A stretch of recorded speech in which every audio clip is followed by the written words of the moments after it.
Hi, guys. You know how I said we weren't gonna do post-commentary anymore? Well, I lied, because we're totally gonna do post-commentary again. Welcome back to Zelda Wind Waker, everybody. And also, so unfortunately we had some audio mishaps that happened during our Earth Temple recording.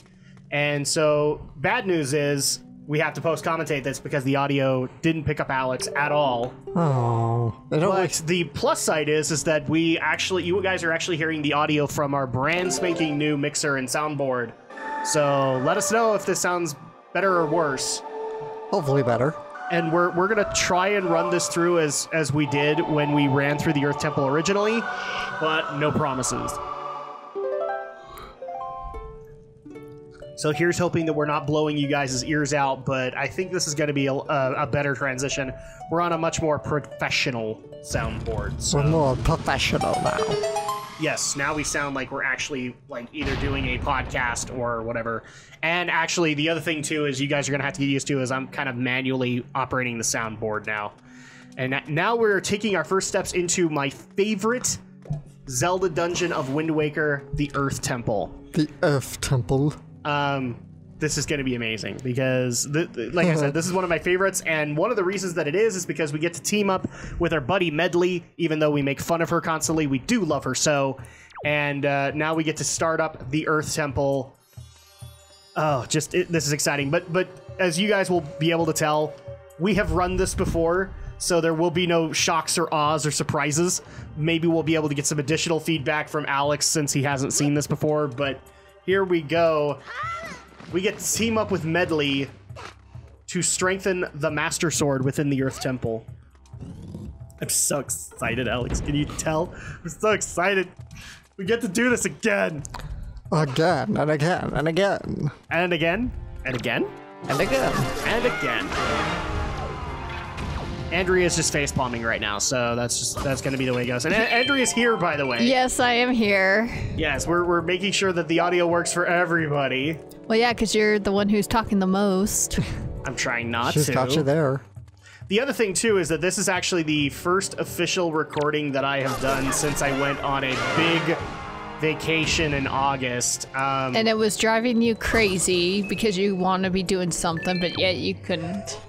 Yeah, I mean, like, the problem is that with a vacation, you're encouraged to not do anything, and for me, that stirs up cabin fever. I don't know about you, Alex, but that stirs up massive amounts of cabin fever. So, but thankfully, I did actually take the vacation. So Andrea likes to mock me right now, but I did actually take the vacation. I'm still technically on it. I won't be back until, or on my channel until next week. So there we go. But I did want to say, oh, sorry. Well, Link, I'm not very confident, but I think I should try to fly. Oh yeah, this is basically her. I'll fly when you tell me to. Oh. Yeah, she just tutorial. Oh yeah. This is just tutorial on the mechanics of Medli. And so first of all, I did actually want to say to all the Drak and Shadow fans that did reach out, thank you guys so much for your support. I know that, you know, like you and me can actually attest to this, Alex, where, you know, taking a break on YouTube isn't necessarily the most recommended thing. It's actually kind of a death knell to the channel because you're not putting out content, you know, like you're supposed to be putting out content consistently, and I'm not doing that. Well, yeah, Link, yeah. I'm not very confident. We get it. Tutorial. Sorry, I didn't mean to cut you off there, but that's just the way it goes. And yes, you do. I mean, I love you, and I'm gonna let you finish, but but Medli's Earth God lyric was the best music of all time. So there you go. Ah, no, crap. Bye. I tossed her because I have no love for Medli. I made it all up. I don't love Medli. I, in fact, want to toss her around and beat her senselessly. But yeah, thanks so much, guys, for all of the well wishes that I actually got sent out just from the Drak and Shadow channel alone. Thankfully, a lot of the viewers for both my channel as well as Drak and Shadow kind of also reached out too.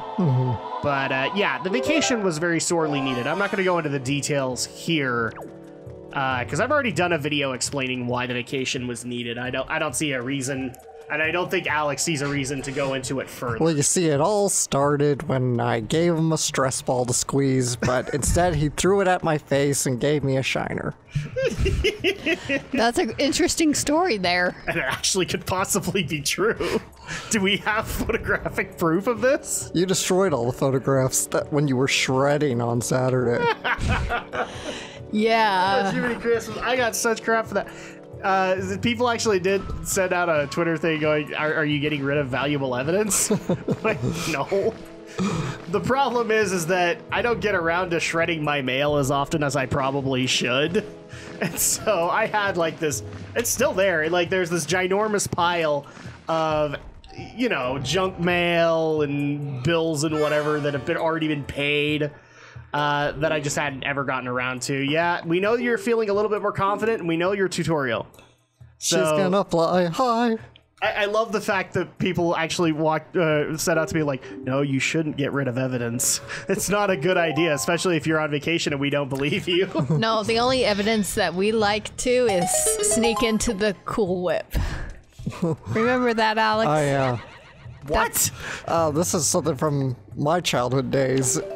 So, Yeah. Andrea, myself, a few of my other close friends, one day we just Go downstairs to go the freezer. downstairs to our basement freezer. There'd be like tubs of Cool Whip, and we just all start eating it. Okay, so first question, why was there a ton of Cool Whip? Because, I don't know, our mom just kept it on hand. We just, Okay. you know, in case if we wanted ice cream or something, and we just say, So you guys made your own ice cream for a while there? no, but it If just, she made like Jello or something. but Okay. we make the joke of saying we're gonna get rid of the evidence by eating it. So, and it became coined white evidence because Cool Whip is white. Get it? We were like 10, okay? You just revealed the white evidence tagline on the internet. We are going to get a Rule 34. You realize that, right? Oh, too late. Too late. It's the internet. The internet is for porn. See, my dad actually used to make ice cream and all that when I was a kid, or when we were kids. But my mom would not let him stockpile stuff. She actually would get mad at him for stockpiling stuff. So I'm surprised that you guys got away with it. Because if there was an entire fridge just devoted to Cool Whip in my house, my mom would be flipping her lid, literally. Okay, well, our freezer wasn't entirely devoted to Cool Whip. It just, there'd be little tubs of Cool Whip among the other stuff in the freezer. So that's hilarious to me. So yeah, again, back to the whole vacation thing. Thanks guys so much. And actually, you guys will get this a little late this week because unfortunately we had to work out recording days. But you guys are gonna be getting this. We're also gonna be doing a Drak and Shadow Q&A this weekend, so you guys can ask the questions that you want to ask. I don't know if I'm gonna reveal too much on this whole situation. Some of it is, in fact, you know, personal. So I'm not saying that I don't love you guys, but I just don't see a reason for the internet to know everything that's going on in my life. So maybe I'll answer a few of those questions and what I'm doing to fix it, but and Alex is already giving me a nodding answer of like, no, don't even do it. So apparently Alex wants me to keep secrets. I do. Do you work for the administration? We all have secrets. Yes, we do. And it's okay to have secrets. And the truth is out there. It is indeed. Oh, man. Somebody did actually suggest that I do this. Somebody wanted me to show you a wrestling skit that just barely happened recently. So, I have to explain this a little bit. There's a tag team in wrestling right now called the Fashion Police. Mm-hmm. Literally, they're the Fashion Police, so like they'll give you tickets and stuff like that. But they've been getting a lot of popularity because they've been parodying cop drama skits, or doing these skits parodying those things. So the first one was like Law and Order. So they had the dun dun, and then they would act like the detectives. But apparently twice now, they have done the X-Files. Wow. And so people were actually reaching out to me and saying, you need to show the Shadow Blazer these skits. And in fact, I think you might want to, if you like them, send them over to was it Marta? who introduced you to X-Files? Yeah. Send them over to Marta. I'd like to see what she thinks as an X-Files fan. All right. Because basically, it's a 2-guy tag team, and one of them obviously has to be Scully. And I actually think the Scully is the funnier of the two. So, I mean, this was a guy like when they did the whole Law and Order sketch. You know, in Law and Order, how they would find like some dude doing a random job, and he'd make a run for it. Yeah. He'd be like very strong and powerful. When they did their Law and Order skit, it was on a pay-per-view, and they decided that one of them should go to the ring undercover. And so it was the guy's name is Tyler Breeze, by the way, the wrestler's name. He came out as a janitor with like the old glasses and mustache gimmick. Yeah. And he was apparently the most powerful person in the ring because that janitor could not be beat by anybody. Wow. At least until he got a finishing maneuver, and then he was done. But it was hilarious seeing this janitor just trounce everybody with a mop. But yeah, I need to show you the X-Files skit because I think you'd like it. And I can in fact confirm that one of them actually does get abducted by aliens, or so we think. Nice. So there you go. Dude, I'm not feeling so good. Okay, I'm back. Can he act like a monster from Power Rangers? We were watching a lot of Power Rangers recently and just noticing all of the flaws within the Realize how funny it was. yeah. Like how funny the filming was, not just on the American point of view but also from the Sentai point of view. Yeah. Well, there are times, especially in the first season, when you can see like where the Sentai stock footage doesn't quite match up as well as they wanted it to. Or even better, like you could tell that this was obviously filmed at like 2 or 3 o'clock in the afternoon. Everybody was getting ready to go home. And it was like, just do that kind of thing. The one in particular that we watched was, I can't remember what monster it was, but it was like a monster that could summon wind. Mm-hmm. And, oh no, it was the Grumblebee. It was it was a giant bee. And so they were doing the Megazord fight. And there's a point where he's supposed to have like this wing attack kind of deal. No, he was emitting sound waves or something. Yeah, but it looked like wing attack because he was flapping his wings and that was happening. No, that was like the Pexter. He was flapping his wings and it was happening. It was the Pexter that was using its wings. No, the Grumblebee was doing it too. That's what they were trying to get the costume to do. Was trying to get him to flap his wings so that would happen. Why would he do it? Anyway. So the director, you could tell, was being very lazy that day. And immediately decided, oh, well, just make it look like you are trying to get the wings to move. And so you have this moment where, oh no, oh crap, we gotta get Medli back from the Wall Master. Okay, and so the director apparently looked this guy in the rubber suit in the eye and just like, do whatever you can to make them move. And so he's like literally on camera is going, Okay. Like the most little motion that he could possibly do to get this effect to work. I imagine that suit was stiff as hell, though. Yeah, well, it was probably like 3 o'clock in the afternoon. He was probably dead tired, too. Because he'd been wearing that thing all day trying to get these shots done. Oh, no! The Wall Master got us! The Wall Master did, in fact. One of my favorite kind of weird flubs from the early series. It's like that it was an episode where like Billy had his cousin or something. And I could recognize that the kid had his voice dubbed over. Yes. Because I could recognize the voice. It's Calamon, yeah. Yeah. We know the one you're talking about. Yeah, but there is like a moment where the kid's like walking through the woods and it's clear that it's the kid's actual voice, not the dubbed voice. Yes. Do you want to know the best part?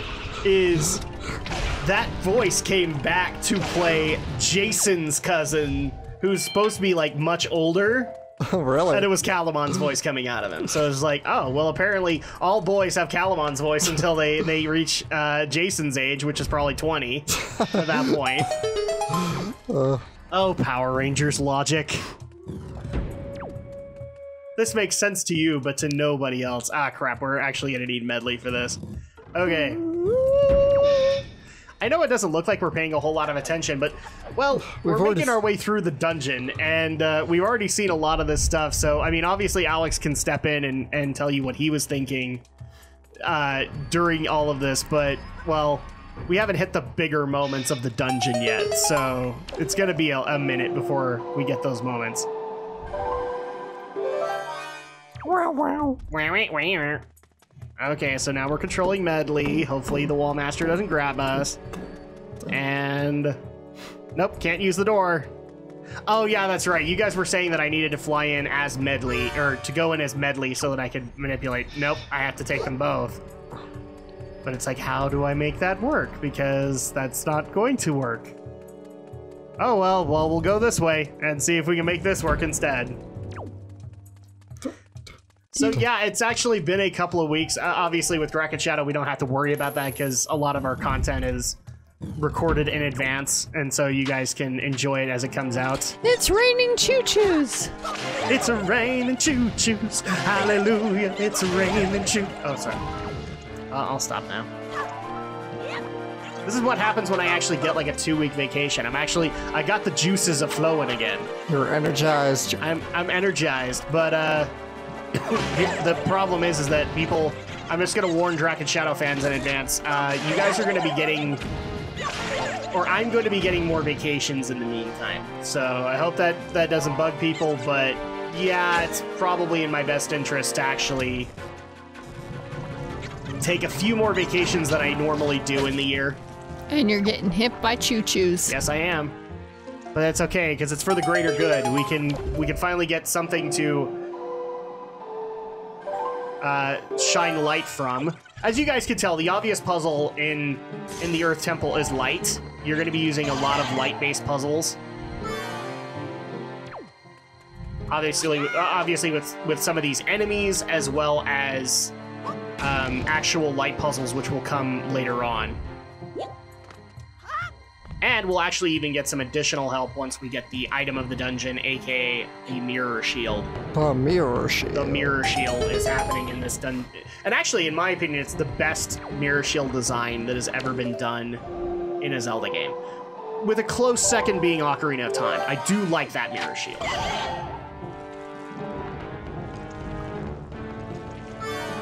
So Link. Here's another question that actually some of the community did ask, and I thought it was funny that they asked it. What was Alex doing in all of this 2-week vacation? Working mostly. Working mostly.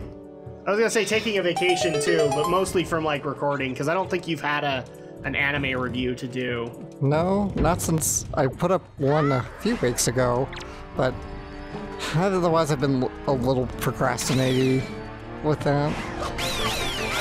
It's okay, we understand, because vacations are a good thing.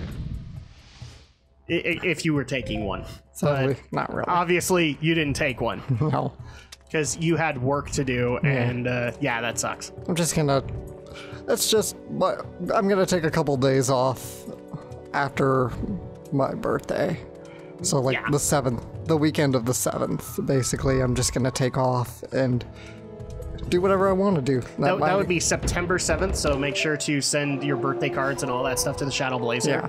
Well, my birthday's on the 6th, but I figured I'll work the 6th, but take the 7th. Yeah, but I'm trying to give people a frame of reference, so like, wait, the 7th already happened. How is this in real time?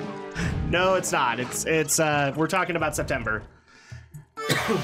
So now everybody can send you money, and what else do you want to make a little birthday list right here and now for everybody, Alex?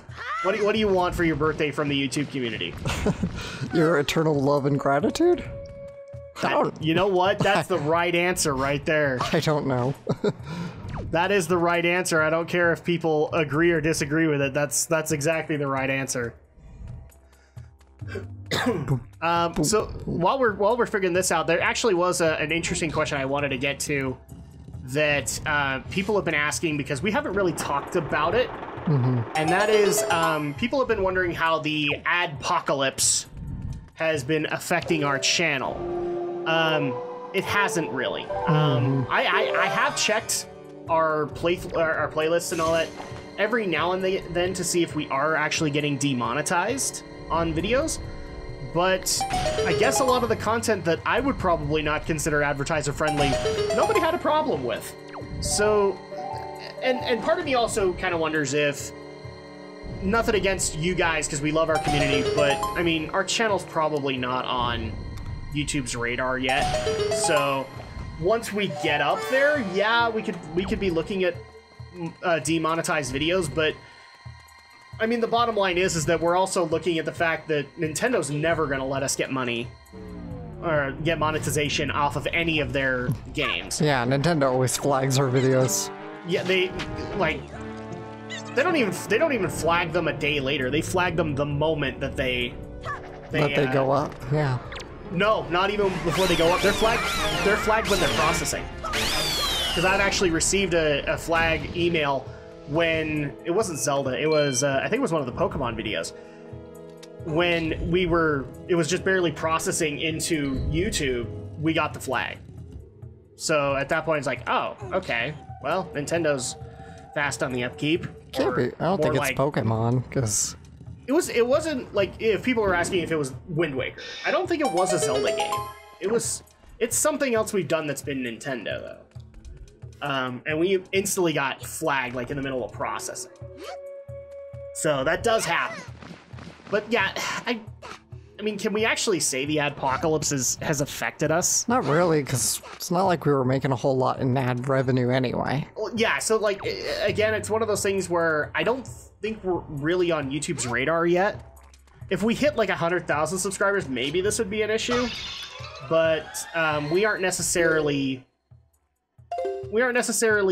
at that point where I think YouTube cares. And on top of that,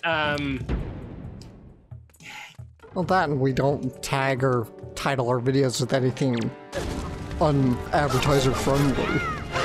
Well, yeah, the thing I would say is not advertiser friendly is like some of the things we might have said during a video. I don't know how the algorithm works, if it can actually detect content within the video, or if it is purely based on titles and it would have to be keywords. Incredibly smart to be able to do that, and I don't think the system is that smart. I think they actually have to have somebody go in and actually see the content, because all of the ones that I've seen where people were offended by what they said, it was somebody going in and watching it and making the complaint. I don't think the system itself is going to do it for us. I bet in this area we're talking about the introduction of Pose here. Yes, we're probably talking about Pose, but nobody cares about them dang Pose. And we argued, are they Pose or not? Because I'm saying... And I made a Mr. Popo joke. I remember that. I'm saying they're Pose voice. Yeah, they're Pose boys, but they're also Mr. Popos, and ergo, I made a Mr. Popo joke, because I'm a Dragon Ball fan, and I love Mr. Popo. Even though he's horribly offensive. I'm not denying that. Dude, he's got the same problem as Jinx in Pokemon. In fact, one of the things I find funny is that Dragon Ball Z Abridged actually hooked up Mr. Popo with a Jinx. Not in a good way, mind you. Mr. Popo in Dragon Ball Z Abridged is kind of psychotic. But Jinx is not really a good example, because Jinx is... I don't know about Mr. Popo, but Jinx is never meant to be... He's got the black I know it's the black... I know, again, it's the black face, but like with Jinx is meant to be like a combination of a mythical Japanese being, as well as a reference to the Gongoro trend. The only thing that's the comparison is the blackface, which Jinx has already been taken care of. They made her purple, and in the Dragon Ball Z edit that went to the US, Mr. Popo was made blue. Nobody knows why, he just was. In fact, I love the fact that DBZ Abridged made fun of that and made a nicer blue Popo. And then he got swallowed up by the eternal void that was Black Popo. Okay. Seriously, this character like is nice in DBZ, like everybody loves him, but in DBZ Abridged they see Popo and immediately go into PTSD flashbacks. It's like, first rule of Popo's training, don't talk about Popo's training! They even did a gag where Goku's in a hospital bed and he sees Mr. Popo and he's like tearing out his stitches. It's like, get him away from me! Get him away! Oh, DBZ Abridged. We love you. Well, I love you. I don't know. Oh yes, and here we are gonna be introduced to our new friend. We're gonna be introduced to a new friend, but we're also running out of time for this week. So maybe here we go. So yes, this is one of my favorite reasons, or one of the best reasons to love this dungeon, is the redone redeads. Redone redeads In Wind Waker. I love these things, man. They're still frightening to me to this day just because of that whole. It's amazing. So, yeah, I think that's going to go ahead and do it for us this week. So when we get back next week, we will continue on in the Earth Temple. In the meantime, leave us feedback on the audio setup and let us know that we're not, horribly blowing your ears out, because we don't want to hurt your ears. that we do not. We want to hurt a dozen other things, but not your ears.